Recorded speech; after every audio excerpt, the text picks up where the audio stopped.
지난 토요일 날 에베소서 4장 토요일 날 4장 1절 2절 앞부분을 1절 앞부분 잠깐 하고 지나갔는데, 다시 한번 말하자면 에베소서가 6장까지 있는데 1장에서 3장까지는 전반부, 그리고 4장부터 6장까지는 후반부. 이 사도 바울의 편지 형식이 로마서처럼 전반부와 후반부로 명확하게 나누어진다 그랬습니다. 그래서 전반부는 이론 또는 교리, 후반부는 행함, 실천, 이런 패턴이 딱 나타났습니다. 그래서 4장부터는 우리가 행해야 되는 것에 대해서 사도 바울이 권면하고 있는데, 그 첫 단어가 그러므로라고 했습니다. 로마서 12장 1절에 나오는 것처럼 그러므로라는 말이 나와 있고요. 오늘 본문에서 보겠지만 17절을 보시기 바랍니다. 여기도 그러므로라는 말이 나옵니다. 1장에서 16장까지는 예수 그리스도의 새로운 삶이 될 수 있는 그리스도의 지체로서 살아가야 되는 것. 그러니까 그전에는 이방인으로 살았는데, 세상 풍조에 따라서 살았는데, 하나님과 무관하게 살았는데, 이제는 하나님하고 올바르게 살고 그리스도와 연결되고 교회의 공동체가 되는 그 삶에 대해서 1절에서 16절까지 얘기를 했습니다. 이제 그렇기 때문에 너희들이 이제 그렇기 때문에 옛날과는 달리 살아야 된다. 이제 그 전에 이방인처럼 그렇게 살아서는 안 된다라고 그렇게 또 말을 하면서 또 그러므로라고 이렇게 말을 합니다. 그러니까 이 사도 바울이 그러므로라고 말할 때는 그냥 무턱대고 갑자기 생각이 나서 툭 던지는 게 아니고 앞에 이런 이유가 있기 때문에 이렇게 살아야 된다. 이게 굉장히 우리가 신앙의 합리성을 말해주고 있습니다. 가끔 어떤 분들은 신앙이라는 것에 있어서 너무 무지막지한 이런 내용들을 들이대고 하는데, 우리가 가만히 보면은 이 신앙 안에서도 굉장히 우리가 왜 이렇게 선함을 행해야 되는지, 왜 이렇게 온전함을 해야 되는지, 왜 우리가 복음을 전해야 되는지, 거기에 대한 굉장히 중요한 합리적으로 합당한 내용들이 다 있는 겁니다. 그죠? 자, 1절 그래서 볼게요. 그러므로 주 안에서 갇힌 내가 너희를 권하느니 너희가 부르심을 받은 일에 합당하게 행하라. 자, 부르심은 소명입니다. 그리고 합당한 일을 행하는 것은 사명입니다. 제가 말했습니다. 사명 없는 부르심은 부르심이 아닙니다. 하나님께서 우리를 부르실 때는 분명히 그 부르심의 목적이 있는 겁니다. 그 부르심의 목적, 그것을 오늘 본문에서는 합당한 일이라고 말하는데, 이걸 다른 말로 하면 사명이죠. 영어로 말하면 미션이고, 부르심, 이 미션, 사명을 위하여서, 합당한 일을 위하여서 하나님께서 우리를 부르셨습니다. 콜링한 거죠. 그래서 우리가 부르심을 받았다면 반드시 우리에게 합당한 사명이 반드시 있습니다. 그게 크든 적든 어떤 형태든 분명히 있고요. 그리고 이 사명을 감당하는 모든 일의 근거는 항상 소명이 되어야 됩니다. 항상 우리가 주님의 일을 감당하는데, 그게 교역자든 교사든 성가대든 모든 일에 우리가 주님의 일을 섬기는데 가장 기본적인 게 콜링이어야 됩니다. 그래서 제가 늘 말씀드리지만 우리가 신학교 갈 때에 면접을 할 때 제일 제대로 면접을 하는 사람이 반드시 물어야 되는 게 콜링을 반드시 물어야 됩니다. 그렇지 않습니까?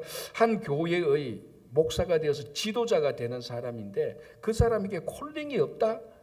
그거는 그 사람도 불행하고 궁극적으로 그 교회도 굉장히 불행해지는 겁니다. 겉으로 보면 콜링이 있는지 없는지 잘 표가 안 납니다. 그러나 그 사이에 어렵고 힘들어질 때 그것을 지속할 수 있는, 포기하지 않고 끝까지 갈 수 있는 가장 근본은요, 콜링이에요. 콜링. 그 목사나 일반 성도나 똑같습니다. 왜? 이 콜링의 근거에서 사명을 감당하거든요. 그래서 오늘도 보면 너희가 부르심에 받은 일에 합당하게 행하라. 그러니까 콜링에서 사명을 주는 겁니다. 이 콜링과 사명, 미션이 꽉 연결되어 있습니다. 콜링 없는 사명은요, 그 사명이 아니고 자기 욕심이에요. 자기 야망이에요. 근데 사명 없는 콜링은요, 그거 정말로 다시 생각해 봐야 됩니다. 사명 없는 콜링, 그냥 콜링은 받았는데 일을 안 하는 건 아주 게으른 자죠. 그죠?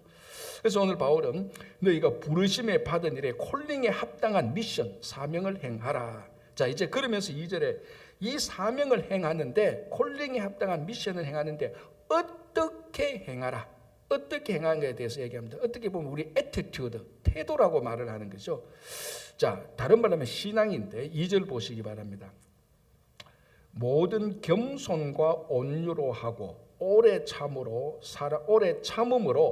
사랑 가운데서 서로 용납하고 평안에 매는 줄로 성령이 하나 되게 하신 것을 힘써 지키라. 자, 부르심에 합당한 사명을 하는데 첫 번째가 무엇으로 하고요? 겸손과 온유. 자, 이 겸손과 온유가 한 쌍이 되어 있죠. 우리 겸손과 온유를 어디서 찾아볼 수 있죠? 예수님께서 나는 마음이 온유하고 겸손하니. 순서는 짝 바뀌었지만 온유와 겸손, 겸손과 온유가 예수님의 전형적인 성품입니다. 그러니까 우리가 주님을 닮기를 원한다. 우리가 앞에서도 455장 찬송 부르면서 우리가 주님의 마음을 닮기를 원하는 찬양을 했는데, 내가 주님의 마음을 닮는다고 말을 하면서 닮아간다고 말을 하면서 내 마음의 성품이 겸손과 온유를 제껴놓고 주님의 마음을 닮겠다. 그거는 거짓말입니다. 주님께서 나는 마음이 온유하고 겸손하니라고 말을 했어요. 그러니까 우리가 평생 주님을 닮아간다라고 말을 하면은 이 겸손과 온유는 평생 우리가 매일매일 생각하고 점검해야 되는 것입니다. 이 겸손이라는 것은 사실 뭐 이렇게 말하면은 오해가 살 수 있겠지만, 여러분 다른 것 안 해도 우리가 한 사람의 성도라고 말하면 평생 겸손 이거 하나만 두고 평생을 가도 훌륭한 성인이 되는 겁니다. 이거 하나만 지켜도 이 안에 모든 게 다 있습니다. 이 겸손 안에 모든 신앙의 덕목들이 다 들어가가 있다. 가만히 보십시오. 여러분들이 성품이 어그러지거나 모든 잘못한 것에 겸손이 부족해서 다 그렇게 되는 거예요. 안 배운다. 왜 안 배우냐? 피곤하고 힘들어서. 그것도 맞지만요, 그 마음에 내가 진짜 배워야 되겠다는 낮은 자세가 없기 때문에 그런 것도 있어요. 예를 들자면, 그리고 뭐 약간만이라도 사람이 그렇잖아요. 약간만이라도 다른 사람보다 우월해지거나 약간만이라도 자기 장점이 많거나 약간만이라도 좀 더 좋으면은 금방 가장 먼저 겉으로 드러나는 게 겸손입니다. 그리고 겸손한 척 하는 게 아니고 진짜로 겸손한 게 중요하죠. 그 다음에 온유로 하고, 겸손과 온유인데 이 온유라는 말은 이제 부드러움이 맞는데, 이 부드러움 이런 것은 겉으로 드러난 결과지 그 속에는 철두철미하게 훈련받았기 때문에 그렇습니다. 제가 그렇지 않습니까? 저 구약성경에서 가장 온유했던 자가 누구였죠? 모세 아니었습니까? 그죠? 왜 모세였는가? 모세가 그만큼 가장 하나님께 많이 훈련받았기 때문에 그렇습니다. 그래서 이 온유라는 말 자체가 야생마를 길들여서 주인에게 순종하게 하는 그 행위를 온유라고 말을 합니다. 그러니까 세상에서 살다가 지 고집대로 지 성질대로 살다가 예수 믿어서 이 말씀에 계속해서 훈련받아서 어느 날 보니까 옛날에 세상에서 함께하는 사람들이 못 알아볼 정도로 이 그렇게 부드러워진 그 안에는 보니까 하나님으로도 훈련을 철저하게 받아서 하나님에게 순종하는 그런 일련의 과정들, 일련의 결과들이 온유함인 것입니다. 그러니까 내가 기본적으로 성품이 온유한 사람도 참 좋지만요, 말씀으로 계속해서 다듬어져서 온유해진 사람, 그게 여기서 말하는 온유라는 뜻입니다. 그러니까 우리 성도들은요, 하나님의 일을 평생 하면서 동시에 평생 동안 우리는 하나님으로부터 훈련을 받는 겁니다. 우리 보통 내 나이가 한 40살, 50살까지는 훈련을 받고 50살부터는 하나님이 일을 하고 그렇게 탁탁 잘라지는 게 아닙니다. 우리가 하나님도 훈련받는 것을 죽을 때까지 훈련받아요. 죽을 때까지 훈련받고. 그리고 하나님의 사역은 언제 하나? 예수 믿는 순간부터 하는 겁니다. 이게 다 동시에 가는 것이지, 내가 이제 훈련 다 받았으니까 이제 하나님이 일을 해야 된다, 그렇게 단계를 딱딱 끊어서 하는 게 아닙니다. 평생 죽을 때까지 훈련받아야 되고 예수님을 믿는 순간부터 계속해서 주님의 일을 하는 겁니다. 그래서 겸손과 온유로 하고, 그다음에 오래 참음으로, 그러니까 어떤 일을 이루는 데 있어서 그 일이 더 위대하고 더 좋으면 좋을수록 거기는 반드시 인내가 있어야 됩니다. 오래 참는 것. 그래서 세상 일도 그래요. 사실 세상 일도 오래 참는 인내가 없이 훌륭한 열매를 맺는 것은 아무것도 없습니다. 그래서 우리가 특별히 주님의 일을 하는데 오래 참음, 인내가 있어야 되는, 우리 믿음의 선지들 가운데 인내가 없어, 인내 없이 그 믿음의 선진들 된 사람은 아무도 없습니다. 아브라함으로부터 계속해서 이삭, 야곱, 전부 다 요셉, 다 그 속에는 말할 수 없는 인내. 욥을 보십시오. 뭐 그 말할 수 없는 인내들이 있었습니다. 그죠? 자, 다음에 사랑 가운데서 서로 용납하고. 자, 이게 오늘 이게 너희가 부르심을 받은 일에 합당한 일을, 그 부르심을 받은 일에 합당하게 행하라. 그러니까 우리에게 사명이 있는데 이 사명을 이 사명이 우선적으로 이루어지는 공동체가 교회입니다. 그래서 에베소서에서 제가 계속해서 말씀드렸지만 굉장히 중요한 진리를 말하고 이런 우리 신앙의 큰 덕을 말하면서 이 모든 큰 덕이 다 교회로 귀결되었다고 말했습니다. 교회로 흐르는 그 위대한 진리가 흐르는 곳을 보니까 항상 교회로 결론을 지었다고 말합니다. 그러니까 이 합당한 일을 하는데 교회와 무관하게 합당한 일을 하는 것입니다. 우리가 주님이 우리를 부르셨을 때, 우리 콜링했을 때 우리에게 미션을 주는데 미션은 사람마다 다 다릅니다. 사람마다 미션은 다 다르지만은 이 미션을 이루는 이 세상의 제도와 기관이 있는데 그게 교회라는 것은 어떤 미션을 행하든지 이 교회와는 다 연결되어 있습니다. 그러니까 교회를 팽개치고 내가 예수 믿고 예수님한테 내가 부르심을 받았는데 내 미션을 보니 이거 교회와 상관없는 거다. 그건 미션이 아니에요. 잘못된 미션이에요. 우리가 하나님께서 우리를 부르시고 각자 다른 사명을 주신데 이 모든 사명의 뿌리는 전부 다 교회와 다 연관되어 있다. 우리 미션의 공통점은 교회와 연관되어 있는 것이고 차이점은 다양하다는 겁니다. 자, 그래서 이제 오늘 여기 15절, 16절 보면은 결국 교회로 또 귀결 짓고 있습니다. 자, 그런데 이 미션 합당한 일은 우리들에게 미션은 교회와 연관되어 있고 우선적으로 교회 공동체와 반드시 연관되어 있고 그래서 어떤 태도를 하냐면 겸손과 온유와 인내로 하는데 네 번째는 사랑 가운데서 서로 용납하고 이게 왜 중요한가 하면 교회 공동체와 연관되어 있는 미션이기 때문에 그렇습니다. 교회 공동체와 연관되어 있는 미션은 반드시 사랑과 용서가 있어야 되는 것 아닙니까? 여러분 어떤 한 공동체가 이루어지는데 특별히 교회 공동체, 신앙 공동체가 이루어지는데 그 공동체에 사람이 모이는 공동체에 서로 갈등이 생기고 오해가 있고 마찰이 반드시 있습니다. 어떤 교회가 목사님 그거 하니까 교회가 갈등이 있고 마찰이 있습니다. 그래서 그 교회는 문제예요. 그러면 전 지구상에는 모든 교회는 다 문제예요. 100%다 문제. 지구상에는 100% 교회가 다 갈등과 마찰이 있어요. 목사님 우리 교회는 그런 거 없어요. 잘 몰라서 그렇지 없을 리가 없어요. 정도의 차이와 어떤 갈등과 마찰이냐 그 차이는 있죠. 그래서 모든 공동체에는 사람과 사람 사이에 갈등과 마찰이 있는데 이 갈등과 마찰이 있음에도 불구하고 교회 공동체가 건전하게 자라갈 수 있는 이유는 중요한 이유는 사랑 가운데서 용서가 있기 때문에 그렇습니다. 자, 여러분 건강한 사람이라고 해서 그 몸에 세균이나 이런 거 하나도 없습니까? 다 있어요. 없을 리가 없죠. 그러나 그런 것들이 건강을 해치지 못하는 거라고. 교회가 갈등과 마찰이 있습니다. 그 갈등과 마찰이 교회를 흔들거나 교회를 분리시키거나 그렇게 못하는 겁니다. 왜? 사랑 가운데서 용납이 있다면. 그래서 여기서 이 사랑 가운데서 그러니까 오래 참음으로 그리고 사랑 가운데서 서로 용납하고 이것이 교회 공동체를 염두에 두었기 때문에 이것이 반드시 필요한 겁니다.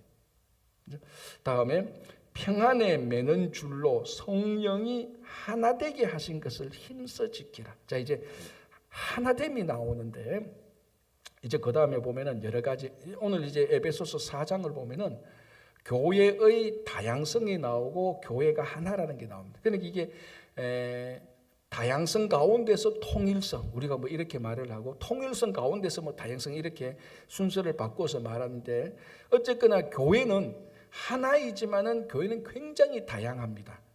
자, 그런데 그 본질이 뭐냐? 하나라는 겁니다. 자, 3절 평안에 매는 줄로 성령이 하나 되게 하신 것을 힘써 지키라. 자, 예를 들자면 이겁니다. 이걸 가장 쉽게 말하자면 이겁니다. 우리는 콜링을 받았습니다. 콜링을 받았기 때문에 미션이 있습니다. 미션을 하는 겁니다. 방금 말씀드린 이 미션은 기본적으로 교회 공동체와 분리된 미션은 하나도 없습니다. 반드시 교회 공동체와 어떤 방식이든지 연관이 되어 있는 미션입니다.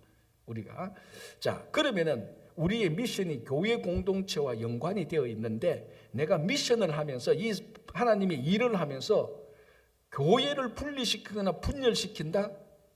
그거 하나님의 미션이 아니에요. 가장 기본적인 것이 오늘 이 에베소서 이제 4장에서 계속 말하지만 하나 되는 것. 교회의 가장 본질은 하나 되는 겁니다. 자, 그래서 4절 보십시오. 3절에 평안에 매는 줄로 성령이 하나 되게 하신 것을 힘써 지키라고 말합니다. 힘써 지키라. 그냥 지키라는 거 힘써 지켜라. 그러니까 우리가 미션을 하는데 이 미션을 하면서 내가 하나님의 일을 하면서 교회를 분리시킨다? 그거 잘못된 거예요. 내가 하나님의 일을 하면서 교회를 분열시킨다? 그건 하나님의 일이 아니라는 겁니다. 정말로 교회의 일을 제대로 우리 하나님께서 우리 주신 일을 한다면은 이 일로 인하여서 분열되고 분리된 교회가 하나 되는 효과를 가져오는 것이지 어떤 한 사람의 사역으로 인하여서 교회가 분리되고 분열된다면 이 사역은 반드시 점검해야 됩니다.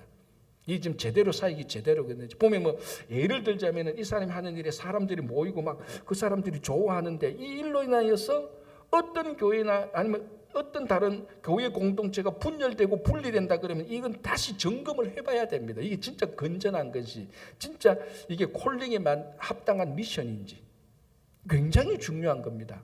각자도 그렇고요. 어떤 단체도 그렇고요. 이거는 그래서 에베소서가 우리가 교회에 대해서 생각할 때 반드시 묵상해야 되는 겁니다. 그래서 우리들의 미션이 내가 하는 이 사역이 그게 각자 직분에 맞는 사역이든 하나님께 주신 은사로 하는 사역이든 이게 2명, 3명, 2명, 3명 또는 2개, 3개 그룹이 모여서 하는 사역이든 이 사역의 결과가 또는 이 사역하는 과정에서 교회가 하나 되는 것을 해치느냐 그러면 반드시 처음부터 모든 사역을 스탑하고 다시 점검해야 됩니다. 점검해와야 됩니다. 그게 에베소서에서 말하는 겁니다. 너희는 부르심을 받은 일에 합당하게 해라. 어떻게? 겸손과 온유로 하고 인내로 하고 사랑 가운데서 용납 가운데 하고 성령께서 평안의 줄로 성령께서 하나 되게 하신 것을 힘써 지켜라. 하나 되게 하는 것을 안 지키면서 사역을 한다? 그건 다시 점검해 봐야 돼요. 자, 그러면은 이 하나 되게 하는 것이 왜 그렇게 중요한가? 4절 보십시오. 몸이 하나요 성령도 한 분이시니 이와 같이 너희가 각각 부르심의 한 소망. 전 우주적으로만 그 모든 부르심이 한 가지 소망이지 여러 가지가 아니라 한 소망이시며 한 소망 안에서 부르심을 받았느니라. 주도 한 분이요 믿음도 하나요 세례도 하나요 하나님도 한 분이시니 곧 만유의 아버지시라. 자, 몸, 성령, 부르심의 한 소망, 주, 믿음, 세례, 하나님. 7개가 다 하나인데 어떻게 우리의 사역이 하나 되는 것을 깨가면서 하나 되는 것을 분열시켜가면서 미션을 행하느냐. 그 미션이 그게 올바른 것이냐? 아니다. 오히려 분열되고 분리가 되어 있는 그곳에서 우리가 사역을 하는데 이 사역으로 인하여서 분리되는 것이 하나 되고 분열되는 것이 그 분열된 것이 하나 될 때 이 사역이 진짜라는 거. 그러니까 이 7가지 요소를 말해서 이게 다 하나인데 모든 것이 하나인데 어떻게 너의 사역이 하나가 아닌 분열로 나가느냐? 그건 다 다시 점검해 봐야 되는 것을 말합니다. 자, 이렇게 하나됨을 말씀하시면서 또 다양성을 말합니다. 7절 우리 각 사람에게 그리스도의 선물의 분량대로 은혜를 주셨나니. 자, 여기서 은혜는 은사와 같은 것입니다. 여기서 뭐 구원의 은혜를 주셨다, 뭐 특별한 은혜를 주셨다. 여기는 그 뒤에 내용 보면 이 은혜는 은사를 주신 은혜입니다. 8절, 9절 보면은 특별하게 예수님의 성천에 대해서 얘기합니다. 자, 여러분, 우리가 신약 성경을 읽으면서 예수님의 고난을 받으시는 것, 예수님의 부활하시는 것, 십자가의 죽으심, 이런 내용들은 굉장히 많습니다. 그죠? 특별히 고린도전서 15장은 부활장이라고 말할 만큼 부활을 하고, 에베소서에도 너희가 다시 살아났느니라. 틈틈이 보면은 이 예수님의 고난과 죽음과 부활에 관한 내용들이 우리가 얼핏 읽어서 그렇지 틈틈이 그런 우리 사도 바울의 편지 속에 다 서매 있는데, 의외로 성천에 대해서는 그렇게 많지가 않습니다. 그런데 특별하게 이 에베소서에서는 4장 8절 9절은 예수님의 성천하심에 대해서 얘기를 합니다. 자, 보십시오. 8절, 그러므로 이르기를 그가 위로 올라가실 때에 사로잡힌 자들을 사로잡으시고 사람들에게 선물을 주셨다 하였도다. 올라가셨다 하였은즉, 저 성천을 말하죠. 땅 아래 낮은 곳으로 내리셨던 것이 아니면 무엇이냐? 내리셨던 그가 곧 모든 하늘 위로 오르신 자니. 자, 이 말은 우리가 보기에 올라가셨던 건 내렸던 거 아니냐, 다 이루어지냐 이렇게 하는 거지만, 한마디로 말하면은 예수님께서 우리를 구원하시기 위해서 성육신 하셨다가 십자가에서 고난 받으시고 부활하시고 이 사역을 다 이루시고 사사역을 다 이루신 그 징표로서 성천하신 것이다. 그리고 실제로 성천하심으로 말미암아 말을 바꾸면 예수님의 성천하심은 이 땅에서 완전한 사역을 다 끝냈다는 거예요. 자, 이거하고 똑같습니다. 한 사람이 죽었던 거하고 죽어서 장사 지낸 거하고 사실은 같은 것이지만, 장사 지낸 것은 죽음을 완성시키는 겁니다. 그죠? 완전 장례식까지 했으니까. 한 사람이 죽었다면 그 죽은 건 맞습니다. 그러나 이 죽음을 장례식 치른 거하고는 또 약간 차이가 나잖아요. 예수님께서 돌아가셨다고 부활하신 것하고 성천하신 것하고 또 부활과 성천이 차이가 나지 않습니까? 그런데 이 에베소서는 예수님께서 완전히 성천하셨다. 예수님의 모든 사역을 이 만물 가운데서 완성하셨다. 자, 그런데 지금 우리 사역은 완성된 상태입니까? 아니잖아요. 그러니까 엄밀히 말하자면 예수님께서 성천하심으로 모든 것을 완성하셨는데, 그 완성하신 사역이 지금 우리 가운데서 완성이 이루어지고 있는 것입니다. 이 세상의 모든 우주가 지금 완성을 향해서 가고 있는 겁니다. 문제가 아무리 많아도 언제 완성됩니까? 예수님께서 오실 때, 다시 재림하실 때, 종말할 때 하나님께서 새 하늘과 새 땅을 다 만드시는 거죠. 자, 어쨌든 성천은 완성인데, 그 완성을 위하여서 그 완성의 표시가 뭔가 하면은 만물을 이제 충만하게 시작하게 하는 겁니다. 성천하심으로. 성천은 이미 완성된 건데, 그 완성된 것이 이 땅에서 완성을 향하여서 만물을 충만하게 하시는 겁니다. 그 과정 가운데 지금 우리가 있는데, 만물을 충만하게 하시는 그 과정의 첫 스타트가 어디에서 시작되냐? 교회에서 시작되는 겁니다. 그래서 이 교회가 세상을 향해서 만물을 완성하게 하는 것이죠. 그래서 교회의 사역을 스타트로 해서 만물을, 그러니까 교회가 세상을 완성시키는 겁니다. 예수님 오실 때까지. 그러니까 교회가 하나님 나라를 확장하는 거하고 똑같은 의미입니다.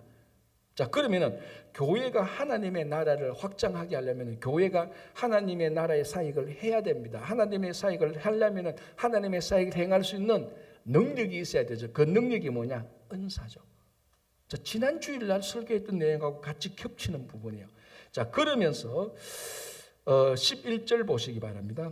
그가 어떤 사람은 사도로, 어떤 사람은 선지자로, 어떤 사람은 복음 전하는 자로, 어떤 사람은 목사와 교사로 삼으셨으니, 이게 이제 직분과 연관된 각자의, 어떤 사람은 사도의 은사로, 어떤 사람은 선지자로, 어떤 사람은 복음 전하는 자, 어떤 사람은 목사와 교사의 은사를 줘서 이 은사에 합당한 직분을 주셨다는 것. 이런 직분과 은사로 교회의 사역을 함으로 교회의 사역이 만물을 충만하게 하는 겁니다. 그러니까 이 에베소서는 범위가 굉장히 넓다고 제가 몇 번이나 얘기했습니다. 그렇죠? 그리고 이 우주의 만물을 충만케 해서 완성케 하는 그 출발점이 어디냐? 우리가 하나님의 은혜대로 받은 은사에 있다는 겁니다. 이거 가지고 이제 일을 하는 겁니다. 하나님의 일을. 자, 그런데 이제 특별하게 이 에베소서에서는 5가지 은사와 직분을 말하죠. 사도와 선지자와 복음 전하는 자와 목사와 교사. 자, 우리가 지난 주일날 마침 했는데 로마서 12장에 나오는 은사는 몇 가지라 그랬죠? 네, 3일이 지났으니 7가지라 그랬는데 지난주에 우리 하나를 딱 봤습니다. 지난주에 뭘 봤죠? 예언의 은사 하나 봤습니다. 이제 이번 주일날 또 이제 두 번째 은사를 볼 것인데 거기서 나오는 7가지 은사하고 이 에베소서에 나오는 4장에 나오는 은사가 달라요 또. 그러니까 여기서는 직분을 통한 은사적으로 말을 한다. 그런데 다르다고 해서 완전히 별개가 아닙니다. 사실은 겹치는 거죠. 예언 첫 번째가 예언의 은사인데 예언의 은사가 제가 뭐라 그랬습니까? 복음을 받아서 전하는 겁니다. 그게 예언이라 그랬습니다. 미래의 일을 말하는 게 아니라 그랬죠. 복음을 전하는 그 내용 가운데 미래의 일이 있기 때문에 그 바깥에서 보면 미래를 말하는 것처럼 자기 눈에 보여지는 것이지 예언의 은사는 다 적혀놓고 미래를 말하는 게 아니라고 분명히 얘기했습니다. 자, 어쨌든 예언은 말씀을 받아서 전달하는 건데, 자, 오늘 이 은사를 보죠. 사도나 선지자나 복음 전하는 거나 목사나 가르치는 거 다 예언의 은사하고 다 연관이 있죠. 다 연관이 있습니다. 정확히 일치는 하지 않지만 다 연관이 있어요. 그런데 오늘 이 에베소서에서 말하는 5가지 은사와 직분은 다 말씀하고 연관이 있어요. 다 말씀하고. 자, 사도가 원래 사도의 본질적인 사역이 뭡니까? 복음을 전하는 겁니다.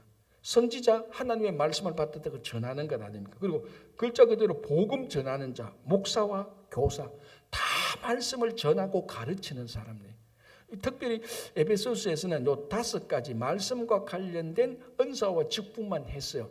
다른 그런 직분과 은사는 없냐? 굉장히 많이 있습니다. 자, 고린도전서 12장에 나오는 은사는 예언의 은사도 있고 방언의 은사도 있고 병 고치는 은사도 있고 다양하게 나옵니다. 그죠? 그러니까 이 한 부분에서 성경의 한 부분에서 나오는 은사가 이게 다다 그렇게 생각하면 안 됩니다. 다양한 은사가 있는데 특별히 어쨌거나 이 에베소서에서는 말씀과 관련된 복음과 관련된 은사와 직분 5가지를 얘기하고 있어요.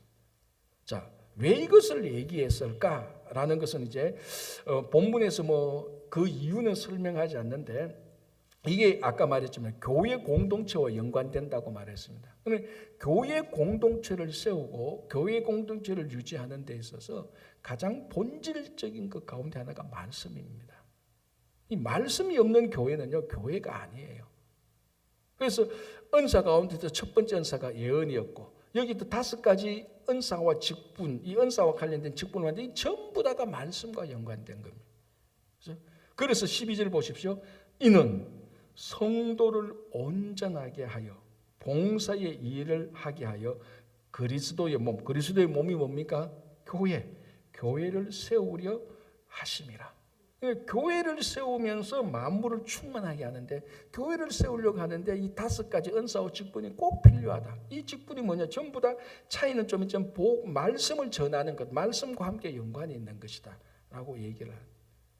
그래서 이제 우리 지난 주일날 말씀했던 것처럼 은사에 대해서 우리 복습을 한번 하겠습니다. 제가 몇 가지 얘기인데 은사는 우리 각 모든 사람에게 주신 것이라고 말했습니다. 구원의 은혜를 받은 사람. 그리고 은사는 다양하다. 세 번째는 은사는 재산으로 소유하는 게 아니라 그랬습니다. 은사는 반드시 사용하는 게 목적이지 재산처럼 축적하는 게 아니라 그랬습니다. 그리고 이 은사의 목적은 뭡니까? 무엇을 위해서 사용하는가? 교회의 덕을 세우고 성도를 세우기 위해서인데, 자 12절 똑같은 말씀이 나오죠. 이는 성도를 온전하게 하여 봉사의 일을 하게 하며 그리스도의 몸을 세우려 하심이라. 그러니까 하나님께서 우리에게 주신 은사는 태어날 때 부모님의 유전자로부터 받은 능력하고 하나님께서 주신 은사하고는 차이가 납니다. 하나님께 주신 이 은사는 특별히 교회를 세우는 데 집중한, 물론 우리가 태어날 때부터 부모의 유전자로부터 받은 능력, 그것도 알고 보면 하나님께서 주신 것이에요. 그 배우를 보면은. 그러나 어쨌거나 이 부모로부터 받은 이 DNA를 통해서 받은 이 능력은 세상 사람들도 다 가지고 있어요. 그죠? 우리 믿는 자들도 가지고 있고, 그리고 우리 믿는 자들도 이런 것들을 통해서도 하나님을 섬기지만 은사는 교회 밖에 있는 사람들한테는 주지 않았습니다. 교회의 덕을 세우는 거니까. 그래서 믿는 자들에게 이 은사를 주셔서 다른 성도들을 세우고 교회를 세우기 위함입니다. 그 중에 이 에베소서가 이제 5가지 은사와 직분을 하는 것이죠. 이렇게 보면은 오늘 본문 에베소서 4장과 우리가 지난 주일날 그리고 이번 주일날 볼 로마서 12장은 같은 은사에 관한 내용을 겹치는 내용입니다. 전체적인 흐름에서 보면요. 자, 보겠습니다. 12절 다시 볼게요. 이는 성도를 온전하게 하여 봉사의 일을 하게 하며 그리스도의 몸을 세우려 하심이라. 자, 이것이 부르심을 받은 일에 합당한 미션의 가장 기본입니다. 가장 기본. 그러니까 내가 미션을 하는데 하나님께서 나를 불러셔서 내가 하나님의 일을 하는데 합당한 일을 하는데 이 합당한 일이 성도를 세우지 않고 교회 그리스도의 몸을 세우지 않는 일이라면은 그거 다시 점검하고 해야 된다는 것을 한 번 더 말하는 겁니다.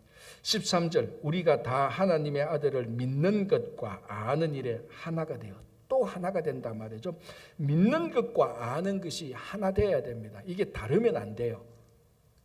믿는 것과 아는 것이 하나가 일치가 되어야 그 아는 것과 믿는 것에 따라서 행동이 나오기 때문에 그러니까 이게 믿는 것과 아는 것이 다 다르다. 그게 가장 대표적으로 갈라디아 교회였잖아요. 우리가 앞에서 봤던 갈라디아 교회는 사도 바울이 복음을 잘 전했습니다. 처음에는 그 사도 바울의 복음을 믿고 아는 일에 하나가 되었습니다. 그런데 가만히 들어온 거짓 교사들이 다른 걸 가르쳤어요. 뭘 가르쳤습니까? 복음 외에 율법을 또 가르쳤다고요. 너희들이 복음으로만 구원 얻는 게 아니고 율법도 행해야 된다라고 거짓 유대의 교사들이 와서 다른 걸 가르쳐버렸어요. 그러니까 이 갈라디아 교인들이 믿는 것과 아는 것이 하나가 안 되어버렸습니다. 막 분열되는 겁니다. 그래서 사도 바울이 얼마나 화가 났던지 뭐라고 말합니까?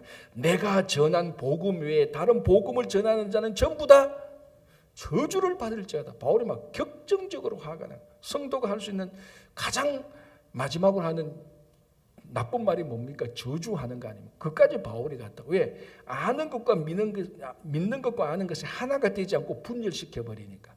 그래서 바울이 우리가 다 하나님의 아들을 믿는 것과 아는 일에 하나가 되어.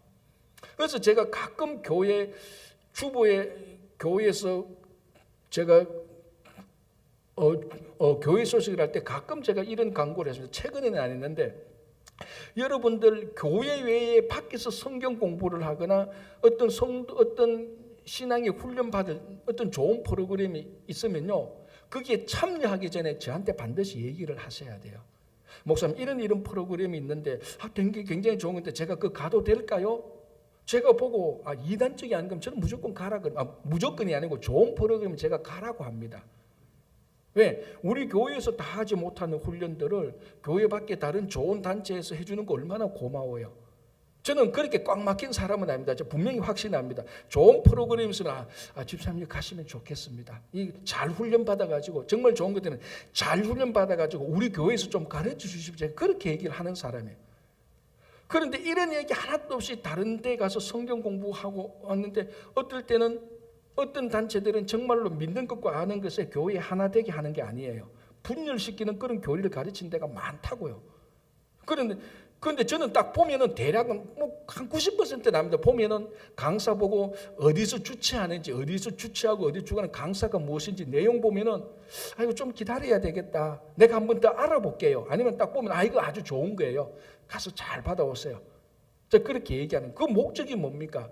그 사람을 미워서 좋아서가 아니고 그 교회 밖에서 받는 그런 훈련이나 성경 공부가 우리 친구 교회가 하나 되는데 분열되는지 더 하나 되게 해주는지 그게 저의 기준이에요. 또 교회 지도자는 그걸 해야 되는 거 아닙니까? 그죠? 그래서 오늘 사도 바울의 아들을 믿는 것과 아는 일에 하나가 돼요. 자, 그 다음에 뭐라고 말합니까? 온전한 사람을 이루어. 그러니까 온전한 사람, 더 정확히 하면 교회의 온전한 성도들을 이루는 겁니다. 왜? 하나가 되어야 되는 거죠. 근데 믿는 것과 아는 것이 다르다. 이 몇몇 사람은 밖에 가서 엉뚱한 것을 배워와서 막 얘기하는 거예요. 그럼 이제 교회에서 막 이상한 얘기가 나오면 믿는 것과 아는 것에 교회가 이제 분열되고 분리되는 거죠. 그래서 바울이 에베소서에서 계속해서 하나 되는 것에 대해서 강조했던 것이 여기도 나오는 겁니다. 자, 13절 다시 볼게요. 우리가 다 하나님의 아들을 믿는 것과 아는 일에 하나가 되어 온전한 사람을 이루어 그리스도의 장성한 분량이 충만한 데까지 이르니 성숙을 말하는 겁니다. 성숙되는 것. 여러분 예수를 믿은 지 5년이 되고 10년이 되고 15년이 되고 하면요, 그 연수에 맞는, 연차에 맞는 성숙함이 있어야 되는 거예요. 있어야 되는 겁니다. 그게 아름다운 겁니다. 10년이 되고 20년이 되고 30년이 되는데 거기에 맞지 않게 철이 없으면 그 참 보기 흉하잖아요. 여러분 가끔 보면 나이 40인데 말하는 거 보면요, 초등학생이에요. 다 옆에서 다 수군대죠. 나이 40 먹을 때 뭐 했는지. 얘 말한 거 보면은 초등학교 10살짜리 애 하는 거하고 똑같다고. 참 보기 흉해요. 성도도 똑같습니다. 아니, 교회의 직분을 중직을 받았는데 교회에 대해서 얘기하고 성경에 대해서 얘기하고 하나님의 나라에 대해서 얘기하는 거 보면 너무너무 유치할 때가 가끔 있어요. 말은 안 하지만요, 참 속상하죠. 아니, 저분이 신앙생활 한 지가 얼만데 지금 교회 직분을 받은 지가 몇 년이 됐다. 아직까지도 저런 10살짜리 주일학교 애들만큼도 안 되는 그런 얘기를 할 때, 야, 언제 저 사람이 장성한 분량이 되겠냐라는 그런 아쉬움이 있습니다. 오늘 사도 바울이 말합니다. 온전한 사람을 이루어 그리스도의 장성한 분량이 이를 때까지 계속해서 성숙하는 겁니다. 오늘은 여기까지만 하고 내일부터 14절부터 다시 보겠는데요.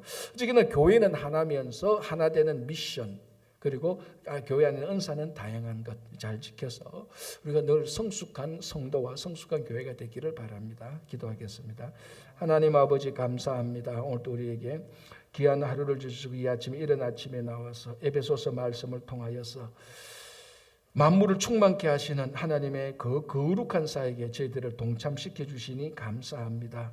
우리 각자에게 주신 은혜대로 은혜의 분량대로 주신 은사를 받았사오니 그 은사를 하나님께 주신 은사를 잘 사용하여서 교회의 덕을 세우고 이 교회를 통해서 만물을 충만케 하는 일에 감당케 하여 주시옵소서.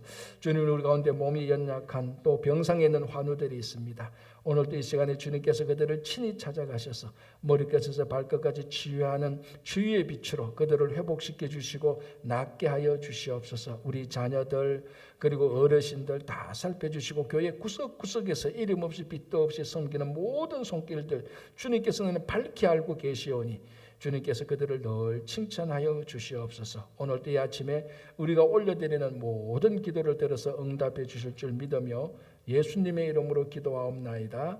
아멘.